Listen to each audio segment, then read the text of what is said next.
আমি মোহাম্মদ শিপন মিয়া, সাবেক সহসভাপতি বিজয় একাত্তর হল ছাত্রলীগ, ঢাকা বিশ্ববিদ্যালয়। কেন সাবেক বললাম, এটা ইতিমধ্যে আমি আমার অবস্থান পরিষ্কার করেছি। আমি চলমান ছাত্র আন্দোলনকে সমর্থন করে, এই যৌক্তিক কোটা সংস্কার আন্দোলনকে সমর্থন করে এবং যারা কোটা সংস্কারের এই যৌক্তিক আন্দোলনের বিপক্ষে, তাদের পক্ষে থাকা আমার পক্ষে সম্ভব নয় বিধায় আমি আমার পদ থেকে স্বেচ্ছায় অব্যাহতি নিলাম।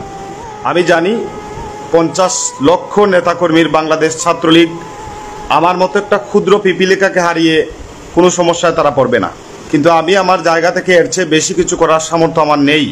আমি জীবনে আমার দলের সাথে আমি বেইমানি করি নাই, আমি ছাত্রলীগের সাথে জীবনে বেইমানি করি না। অনেকে মনে করতে পারে যে আমি মনে হয় সুযোগের সন্ধানে এখন চেঞ্জ করতেছি, না।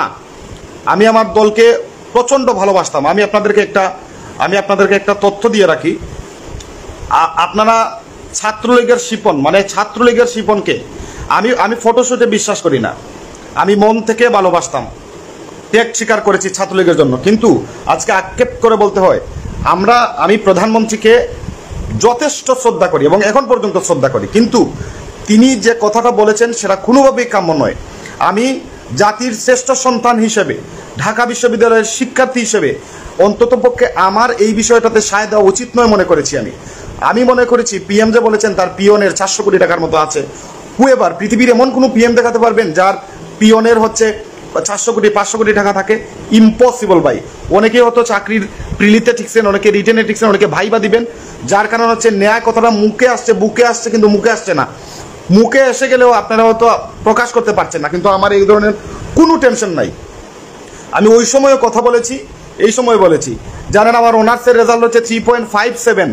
আমি টপারদের মধ্যে ছিলাম, 4-5 জনের মধ্যে একজন ছিলাম, কিন্তু মাস্টার্সে আমি শিক্ষকের শকত খাইছি, হুদাই শকত খাইছি শিক্ষকের। কারণ শিক্ষকের চুদুরবুদুর আমি জানতাম।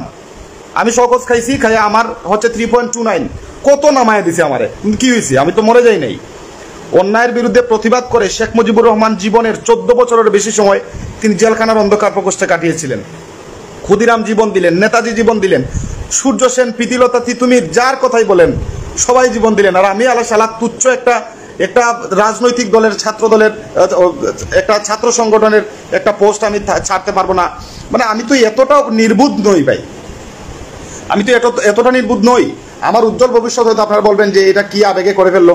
না, আবেগ না, এটা দীর্ঘদিনের ক্ষোভের বহিঃপ্রকাশ।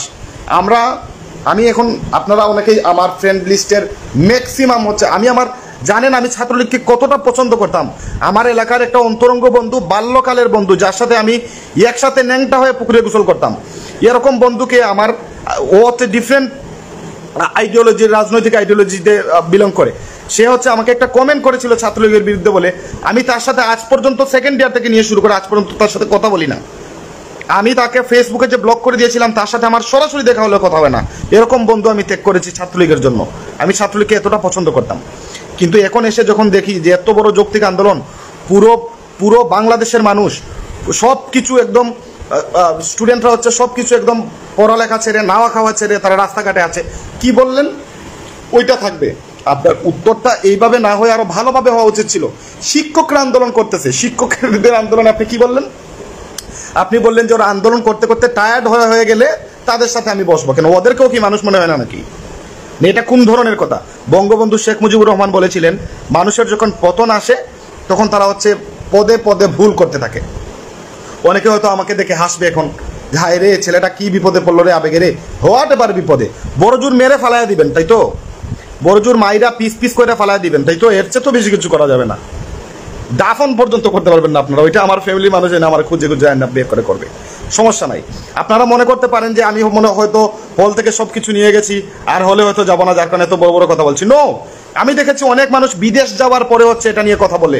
আমি দেশে থাকতে, এখন আমি দেশে আছি, দেশে থাকতেই কথা বললাম। বড় যে আমাকে ধরে কাইটা ফালাইয়া দিবেন ভাই, এর চেয়ে বেশি কিছু করার সুযোগ নেই।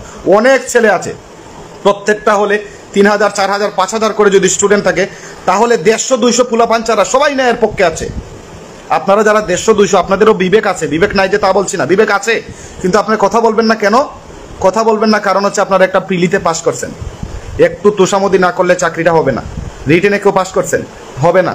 আপনি যদি এখন ন্যায়ের পক্ষে কথা বলেন, আপনি হল থেকে বের করে দেওয়া হবে আপনাকে, আপনি হলে থাকতে পারবেন না। আমি বর্তমান সহসভাপতি ছিলাম, আমি হলে আরো 4 বছর থাকতে পারতাম, কিন্তু আমি আমার একটা ছোট ভাইকে রুম ত্যাগ করে 1 বছর আগে হল ছেড়ে দিছি। আপনারা 50 লাখের নেতাকর্মীর সংগঠনে অনেক বড়, কিন্তু পুরা বাংলাদেশে যে ছাত্র সমাজ জাগছে তারা 2-3 কোটির কম হবে না। এই যে আপনারা 50 লাখে পুরো সিস্টেমটাকে চেঞ্জ করে দিলেন, এটা হবে না।